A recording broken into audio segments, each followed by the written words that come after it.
মুড়ি দিয়ে পারফেক্ট মিষ্টি বানিয়ে বাসার সবাইকে খাওয়ালাম, সবাই তো অনেক পছন্দ করছে, তাই ভাবলাম রেসিপিটা তোমাদের সাথেও শেয়ার করি। আজকে আমার মিষ্টি বানানোর মেইন উপকরণটাই হচ্ছে মুড়ি। 4 কাপ মতো মুড়ি আমি এখানে নিয়ে নিছি। 4 কাপ মুড়ি দিয়ে অনেকগুলো মিষ্টি বানানো হয়ে যাবে। মুড়িগুলোকে আমি ব্লেন্ডারে জারে নিয়ে নিয়েছি, সুন্দর মতো আমি ব্লেন্ড করে নিয়েছি। আর দেখো একদম পাউডারের মতো হয়ে গেছে, মনে হচ্ছে একদম চালেরই গুঁড়া। যাই হোক, আমি একটা প্যান বসাই দিলাম চুলাতে, 1 কাপের চাইতে একটু বেশি দুধ দিয়ে দিয়েছি, একটু জাল করে নিলাম। আর তারপর এটা একটু নেড়ে চেড়ে এর মধ্যে দিয়ে দিব চিনি দেওয়ার পর আবারও কিছুক্ষণ ধরে নেড়ে নিচ্ছি। আর তারপর এটার ভিতরে দিয়ে দিব গুঁড়া করা মুড়িগুলো। মুড়ি দেওয়ার পর চুলার আঁচটা একদম লো রেখে আমি সবকিছু একটা স্প্যাচুলা দিয়ে মিক্স করে নিচ্ছি। ভালোভাবে মিক্স করা হয়ে গেলে এটাকে আমি খুন্তি দিয়ে তুলে একটা বাটির মধ্যে সাইড করে রেখে দিব। এইটাই আমাদের মিষ্টি বানানোর মেইন ডো। আর এদিকে প্যানের মধ্যে আমি আবারও দিয়ে দিলাম 1 কাপ পরিমাণে চিনি আর দিয়ে দিচ্ছি 1 কাপ পরিমাণে পানি। মানে চিনি আর পানির পরিমাণটা একদম সমান সমান দিলাম। বাসায় মিষ্টি কিন্তু অনেকভাবে বানানো যায়। এর আগেও আমি গুঁড়া দুধ দিয়ে মিষ্টি বানাইছি, রসমালাই বানাইছি, বাট এইরকম মিষ্টি আর মুড়ি দিয়ে মিষ্টি আমি ফার্স্ট টাইম ট্রাই করতেছি আর তোমাদের সাথেও শেয়ার করতেছি। যাই হোক, এখানে শিরার মধ্যে আমি দিয়ে দিলাম 3টা ফাটানো এলাচ।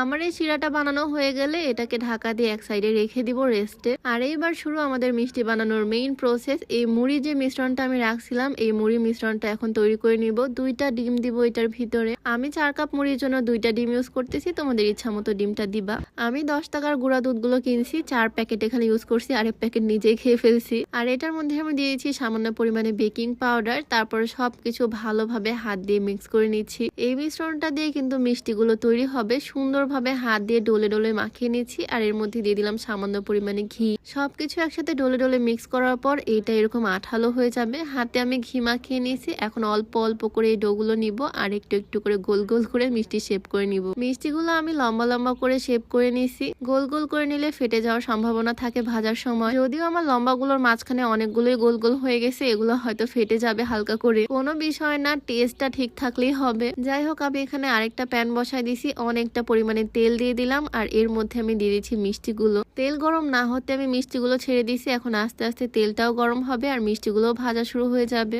আর আমি কিন্তু চুলার আঁচটা একদম লো হিটে রাখছি, মিডিয়াম আর লো এর মাঝখানে রাখলেই হবে। কিছুক্ষণ ধরে ভেজে নেওয়ার পর দেখো কালারগুলো কত সুন্দর চলে আসছে। যখন এরকম লালচে কালার চলে আসবে আমি একটা ছাঁকনি দিয়ে সুন্দর করে উঠিয়ে নিচ্ছি একটা প্লেটের মধ্যে। দেখো কয়েকটা মিষ্টি ফেটে গেছে, এটা শেপের জন্য, কোনো ব্যাপার না, মিষ্টি পারফেক্ট হলেই হলো। এদিকে শিরাটা আবারও একটু গরম করে নিলাম আর এই ভেজে রাখা মিষ্টিগুলো শিরার মধ্যে ঢেলে দিলাম। এখনই দেখো মিষ্টিটা দেখতে কি লোভনীয় লাগতেছে, মনে হচ্ছে এখনই তুলে খেয়ে ফেলি। বেশ কিছুক্ষণ আমি শিরার মধ্যে মিষ্টিগুলোকে জাল করে নিলাম আর এটাকে এখন ঢেকে রাখবো আধা ঘন্টার জন্য।